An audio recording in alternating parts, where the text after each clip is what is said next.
Rekan-rekan akademia, apa kabar? Saya Usep Suhud dengan video baru.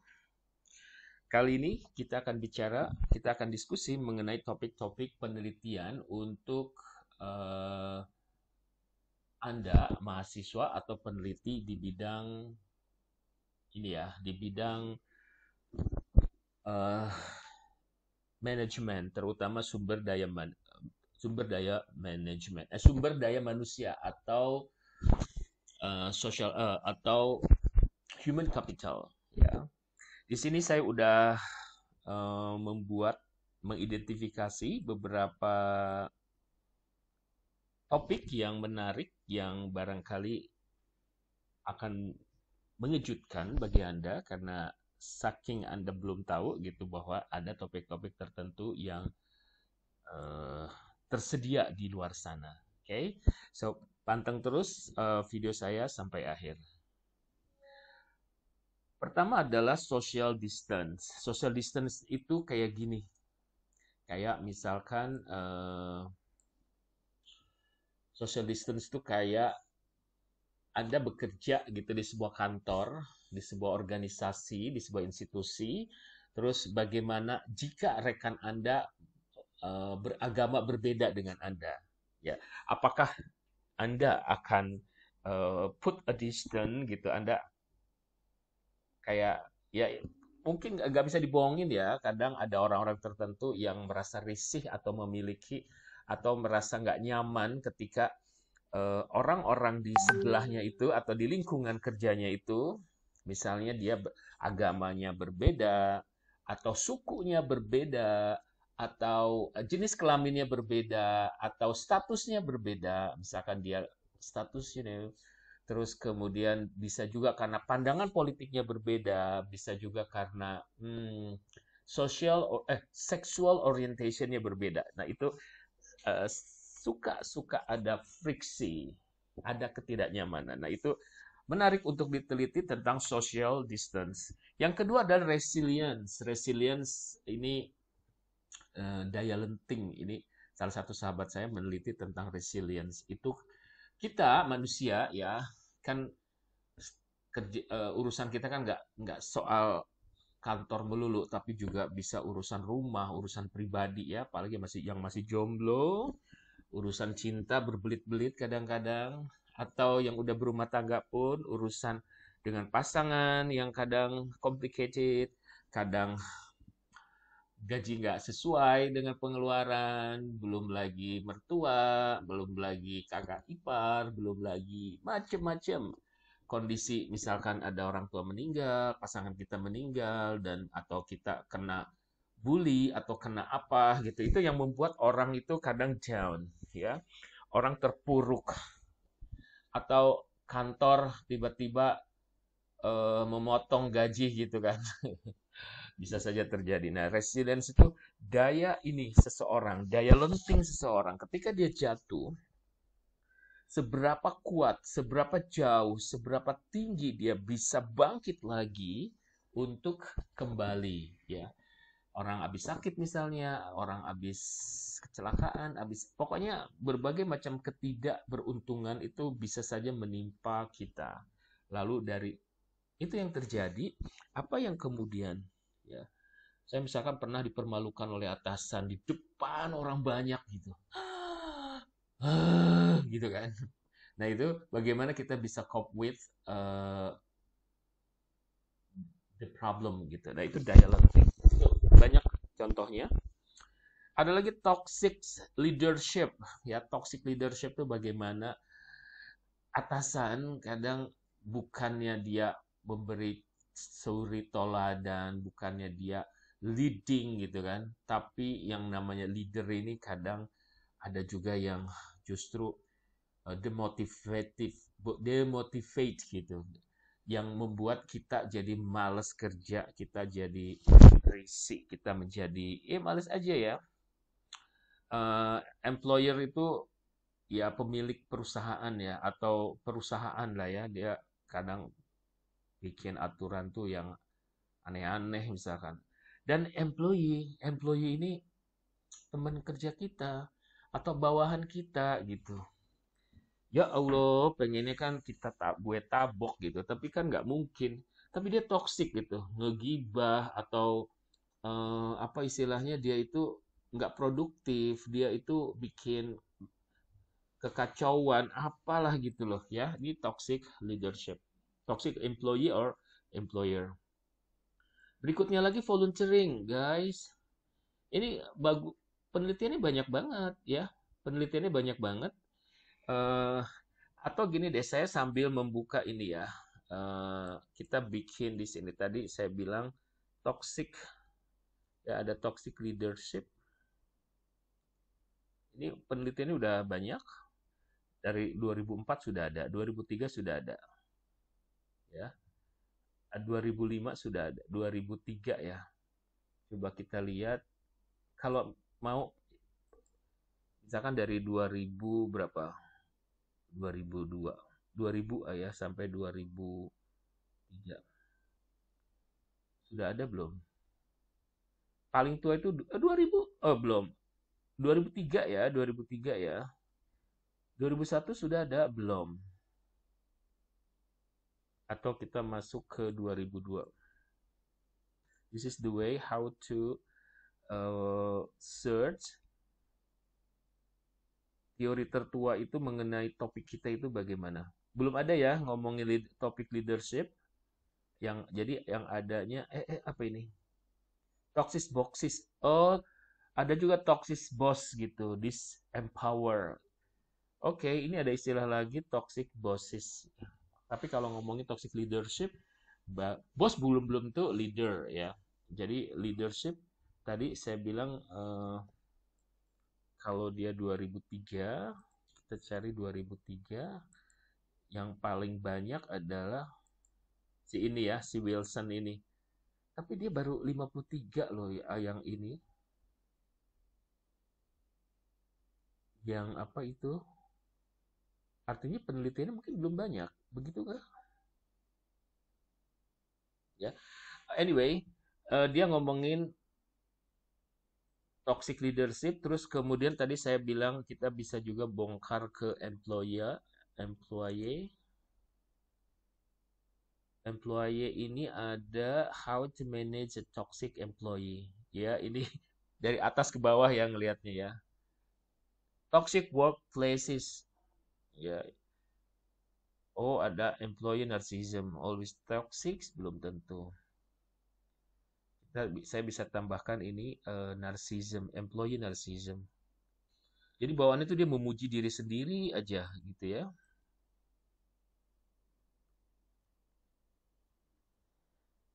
Atau ya dia ngerasa lebih gitu dibandingkan yang lain sehingga mengganggu. Oke, ada toxic workers istilah lain, ada lagi tinggal dicari aja. Terus tadi employer itu eh, ada nggak toxic employer ya? Terus kemudian tadi toxic boss. Ini juga bisa toxic boss ada ya, toxic boss ada. Uh, toxic boss ada. Males nggak sih? Males nggak sih? Oke, eh, terus kemudian saya bicara tadi employee volunteering ya. Employee volunteering. Nih, penelitiannya banyak ya. Sudah ada gitu. Ini 2005.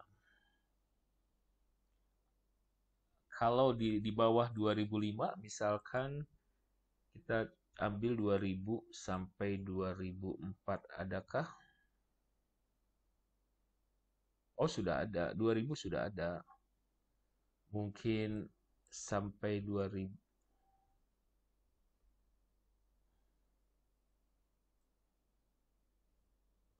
Apakah sudah ada?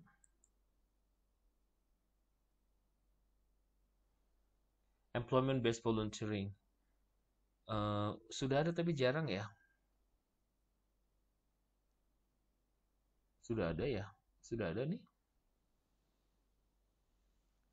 Begitu caranya ya. Nah, terus kita apalagi tadi resilience, social distance ya, social distance.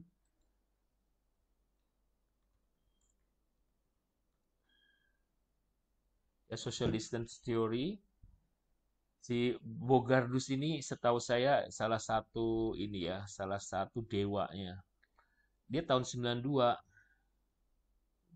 Tapi lihat ini, ada yang si Akerlof ini social decision. Jadi dia lihat nih, citasinya lebih banyak dari dia.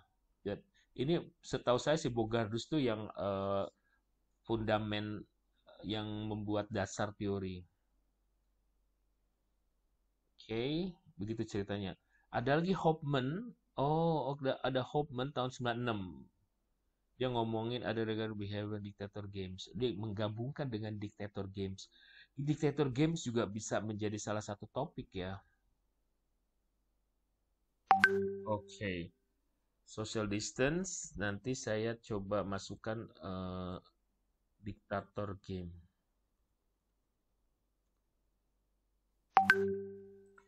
Oke, berikutnya lagi ada Green Office. Green Office tuh lingkungan yang ramah lingkungan ya, kantor yang ramah lingkungan. Itu nanti kita bisa bicara lingkungan fisik, bisa juga bicara mengenai regulation, bisa bicara mengenai leadership juga.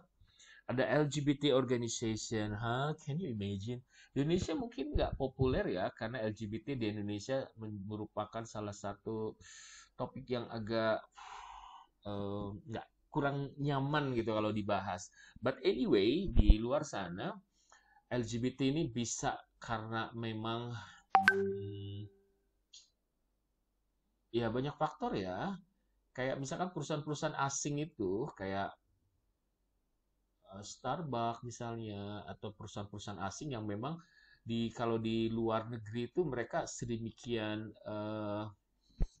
apa istilahnya kan terbuka gitu sehingga ada office-office yang memang pro LGBT pro gitu, ada juga yang LGBT yang mereka itu friendly gitu, ada juga yang memang anti ya, dan itu ya tergantung dari entah dari pemegang sahamnya, direkturnya, tergantung dari apalah gitu ya. Nah ini di Indonesia mungkin tidak ada organisasi yang secara terbuka mendukung LGBT. Oh, bisa-bisa di FPI-nya udah nggak ada ya. But anyway, bisa aja menjadi sensitif ya, menjadi sensitif. Em, tapi pasti ada ya, pasti ada. Kemudian family business, bagaimana organisasi di dalam sebuah perusahaan keluarga itu juga bisa menjadi topik yang menarik. Ada office bully, guys. Office bully bisa terjadi ya. Ya, office bully atau office bullying itu bisa terjadi di mana saja di kantor. Sesama rekan kerja, bawahan membuli atasan, atau yang sering terjadi itu atasan membuli bawahan. Ya, karena biasanya ada superior ya, ada power. Ini bagaimana nanti bisa dijadikan sebagai topik-topik penelitian. Berikutnya, kita bicara cross-cultural organization. Ini agak-agak basi sih sebetulnya, tapi barangkali bisa tetap diangkat ya.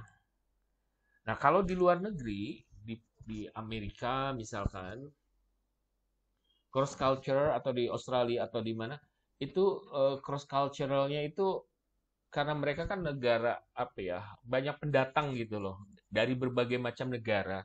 Satu office aja itu bisa, misalkan ya yang pernah saya alami waktu di Australia itu satu kantor aja bisa orang datang. Saya pernah kerja di satu kantor, di situ ada orang Kolombia yang kadang nyebelin banget. Terus ada yang dari ini, saya juga pernah dari Afrika, dia orang apa ya, bukan Marok, ya dia baik banget gitu, ada yang baik banget. Terus saya juga pernah berkantor dengan orang Jadi cross cultural di penelitian-penelitian yang dilakukan di luar negeri itu lebih kepada seperti itu. Namun di Indonesia cross cultural ini menjadi unik ya, bisa saja unik, makanya ini perlu digali. Kenapa? Karena satu kantor tuh kita cross culture itu bukan. Memang sorry, harus dilihat di buku, di teorinya bahwa culture yang dimaksud adalah ada buku-buku yang saya baca tuh culture di sini adalah culture yang datang dari sebuah negara gitu. Ya, makanya kayak misalkan di Amerika di sebuah penelitian di Amerika misalkan di situ dilihat orang yang datang dari Spanish, dari Prancis, dari Inggris terus bergabung dalam sebuah perusahaan itu culture-nya kan akan menjadi cross culture-nya menjadi beda-beda ya setiap orang. Yang katanya orang Spanish itu males gitu. Spanishnya bukan Spanish sana ya, bukan orang Spanyolnya, tapi orang-orang Latin. Kayak gitu deh. Nah, sementara atau orang Chinese yang katanya agak-agak licik gitu. Ya itu persepsi-persepsi dari yang disebutkan oleh penelitian. Di kita ada mungkin kita percaya itu adalah culture ya, culture Indonesia. Ya, jadi kalau menggunakan konsep luar negeri itu Indonesia adalah sebuah culture. Nah, nanti ada subculture. Subculture-nya itu apa? Yaitu ada Jawa, ada Sunda, ada Batak, ada Bali. Anda bayangkan dalam sebuah kantor, di sana ada orang Sunda, di sana orang Jawa, kan akan seperti apa? Mereka masing-masing punya stereotype, memiliki karakter sendiri. Belum lagi nanti ada Chinese, Chinese-nya ada Chinese Bangka, Chinese Medan, Chinese Jawa. Nah, itu eh kebayang kan? Nah, itu menarik. Berikutnya, setelah cross culture, kita juga bicara mengenai religious organization. Religious organisasi itu bukan bukan seperti saya nggak ada beberapa ya bukan jadi ada beberapa tipe ada yang memang kayak misalkan muamalah bank ya itu udah pasti religious organization ya atau BNI Syariah itu udah religious organization tapi orang-orang yang kerja di sana apakah sereligius itu belum tentu ya nah ini akan menjadi konflik gitu akan menjadi konflik ketika orang yang mencari kerja terus daftar ke sana padahal dia bukan orang religius padahal di situ organisasi religius. Religious organization bisa terjadi juga karena orang-orang di dalamnya memang religius. Leadernya religius, anak buahnya religius sehingga itu organisasi biasa tapi menjadi sangat religius karena orang-orang di dalamnya. Ya, jadi ada berbagai macam perspektif. Berikutnya lagi spiritual. Spiritual berbeda ya, Bapak Ibu, rekan-rekan akademia. Spiritual, eh, saya nyebutnya spiritual climate of organization. Jadi beda gitu, bukan gitu. Gimana ya? Saya dulu pernah kerja di sebuah tempat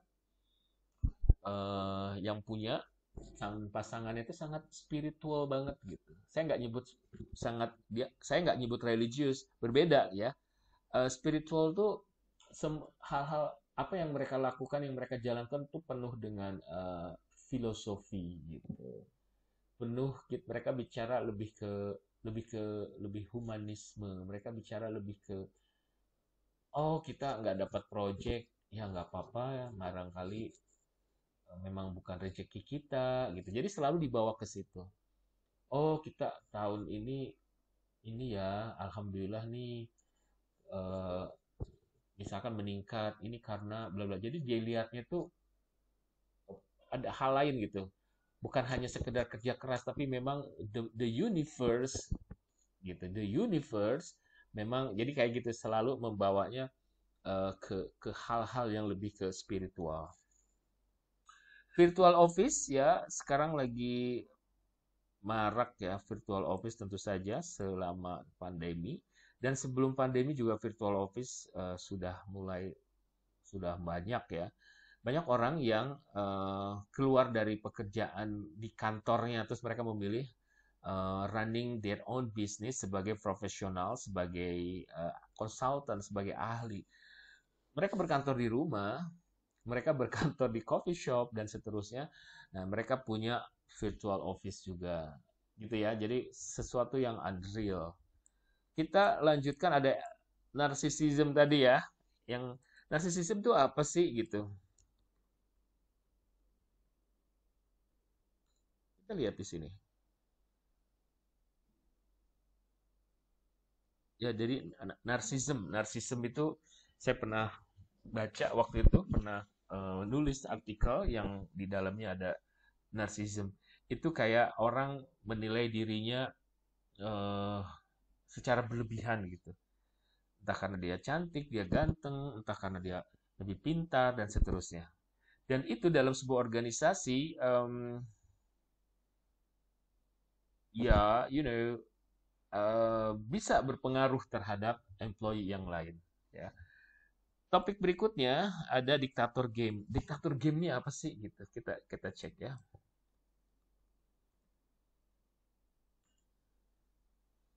Social influence.